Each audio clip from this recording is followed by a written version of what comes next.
নমস্কার, নর্থ বেঙ্গল চুমকিস কিচেনে আপনাদের সবাইকে স্বাগত। আবারও চলে এলাম নতুন একটা রেসিপি নিয়ে।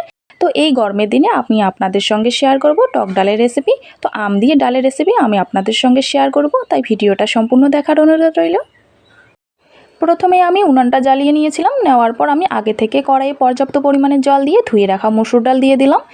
খুব ভালো মতন ডালগুলিকে প্রথমে সেদ্ধ করে নেব। তো আমি ডালে দেওয়ার জন্য নিয়েছি এখানে ছোট ছোট কাঁচা আম দুটো, আর নিয়েছি একদমই কচি কচি ঝিঙে দুটো। তো প্রথমে আমি ঝিঙে এবং আমগুলিকে খুব ভালো মতন কেটে নিচ্ছি, তারপর আপনাদের দেখিয়ে দিচ্ছি। তো দেখতেই পাচ্ছেন আমি ঝিঙেগুলোকে এরকম করে কেটে নিয়েছি, আর আমের খোসাগুলিও আমি ছুলে নিয়ে আমের কোনাটাকে বাদ দিয়ে আমি এভাবে 4 ভাগ করে কেটে নিয়েছি আমগুলিকে। ডালে দেওয়ার জন্য আমি আগে থেকে রেডি করে রাখলাম। আমার এইদিকে ডালটাও সেদ্ধ হয়ে গেছে।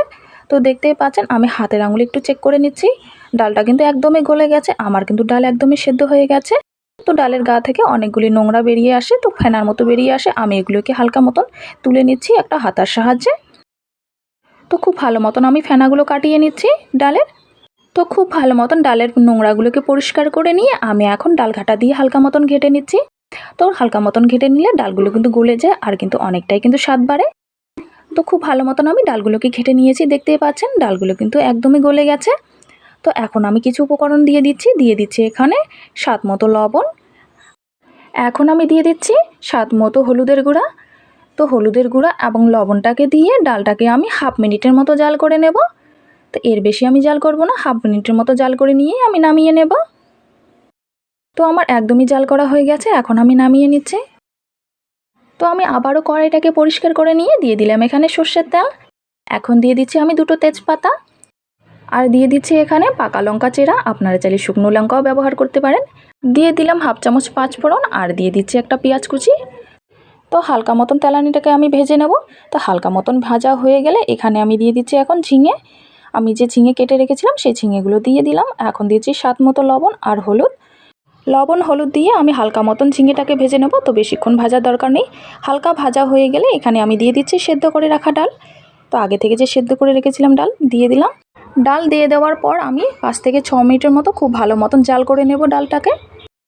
তো 5 থেকে 6 মিনিটের মতো খুব ভালো মতন জাল করে নিয়েছি, আর দেখতেই পাচ্ছেন ঝিঙেগুলোও কিন্তু খুব সুন্দরভাবে সেদ্ধ হয়ে গেছে। তো ডালটাকে নামানোর আগে আমি এখানে দিয়ে দেব এখন আগে থেকে যে কেটে রেখেছি আমগুলি আমি দিয়ে দিলাম। যদি আমগুলি আগে দেওয়া হয় তাহলে কিন্তু আমগুলি গলে যাবে। তো ডালগুলি নামিয়ে নেওয়ার আমি হাফ মিনিট আগে আমগুলি দিয়ে দিলাম। তো আমগুলি দেওয়ার পর হাফ মিনিট জাল করে আমি নামিয়ে নেব। তো বেশিক্ষণ জাল করার কোনো রকমের প্রয়োজন নেই। তো আমার একদমই রেডি টক ডাল। তো এই গরমের দিনে হালকা পাতলা এই টক ডালের রেসিপি আমি আপনাদের সঙ্গে শেয়ার করলাম। তো দেখতেই পাচ্ছেন ঝিঙেগুলোও খুব সুন্দরভাবে সেদ্ধ হয়ে গেছে, আর আমগুলিও খুব সুন্দরভাবে সেদ্ধ হয়ে গেছে, আর গলেও যায়নি।